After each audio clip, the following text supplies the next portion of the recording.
Hello students, आज हम discuss करेंगे बेटा स्ट्रक्चर ऑफ ब्रेन के बारे में। ये मैंने बेटा आपके सामने ड्रॉ कर रखा है स्ट्रक्चर ब्रेन का। और कल हमने इसके जो है थ्योरेटिकल पार्ट में पढ़ा था कि ब्रेन में मेनली 3 रीजन होते हैं, fore brain, mid brain, hind brain. तो बेटा हमारा जो फर्स्ट पार्ट हमें जो दिख रहा है दैट इज क्रैनियम। क्रैनियम क्या होती है बेटा? आउटर लेयर होती है जिसको हम क्या भी बोलते हैं, स्कल। नेक्स्ट हमारा जो इसके नीचे जो पोर्शन होता है उसको हम क्या बोलते हैं, सेरिब्रम। इसके नीचे जो एक और हमारी लेयर दिखाई दे रही है उसको हम क्या बोलते हैं बेटा, मिड ब्रेन। इसी मिड ब्रेन के नीचे हमारी एक ग्लैंड होती है जिसको हम हाइपोथैलेमस ग्लैंड बोलते हैं। और बेटा ये हमारा जब हार्मोन्स का टॉपिक आएगा तो उसमें हम इसका फंक्शन बताएंगे कि क्या फंक्शन है हाइपोथैलेमस ग्लैंड का। जस्ट इसके नीचे हमारा जो है, इसी पोर्शन के नीचे हमारी आती है पिट्यूटरी ग्लैंड, जो हमारी मास्टर ग्लैंड कहलाती है, जहां से बेटा हमारे लार्ज नंबर के जो है हार्मोन सिक्रेट्स होते हैं लाइक ग्रोथ हार्मोन्स। तो वो हम हार्मोन्स के टॉपिक में डिस्कस करेंगे।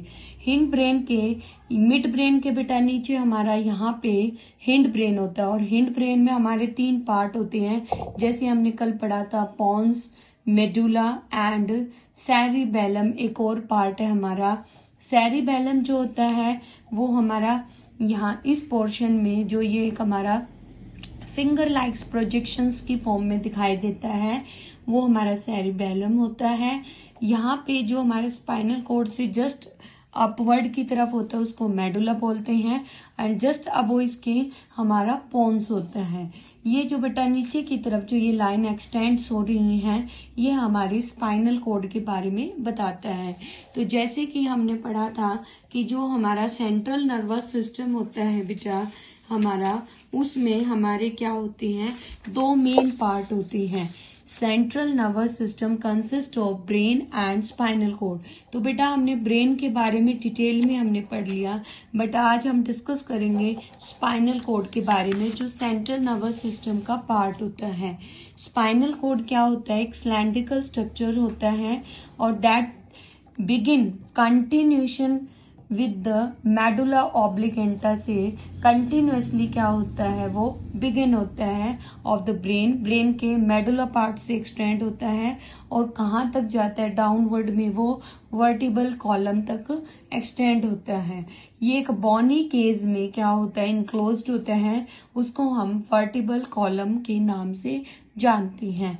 ये भी बेटा हमारा जो है मेम्ब्रेन से कवर्ड होता है। जैसे ब्रेन में भी हमारी मेम्ब्रेन कवर्ड होती है, ऐसे ही हमारा स्पाइनल कॉर्ड भी मेम्ब्रेन से सराउंड अप होता है, जिसको हम मेनिंजेस बोलते हैं, जो मेम्ब्रेन का नाम है।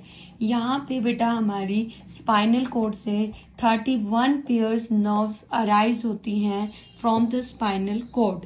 इसका मेन फंक्शन क्या होता है, ये हमारी सेंसरी और मोटर इम्पल्स को कंडक्ट करवाता है to and from the brain. मतलब ब्रेन से लेकर भी जाता है और ब्रेन के पास भी लेके आता है। और ये हमारा रिफ्लेक्स एक्शन का सेंटर कहलाता है, कौन, spinal cord. Which part is act as the centre of the reflex action, तो वो होता है हमारा स्पाइनल कॉर्ड। और ये कहीं ना कहीं बेटा हमारा जो स्पाइनल कॉर्ड है वो ब्रेन के वर्कलोड को क्या करता है, रिड्यूस करने में काम होती है। तो बेटा हमने डिस्कस कर लिया है सेंट्रल नर्वस सिस्टम में 2 main parts, brain and spinal cord. कल हम डिस्कस करेंगे डिटेल में कि रिफ्लेक्स एक्शंस क्या होते हैं, रिफ्लेक्स आर्क क्या होती हैं। तो आई होप कि आपको ये वीडियो अच्छी लगी होगी। अगर वीडियो अच्छी लगे तो आप वीडियो को लाइक करें, शेयर करें, चैनल को सब्सक्राइब करें। Thank you.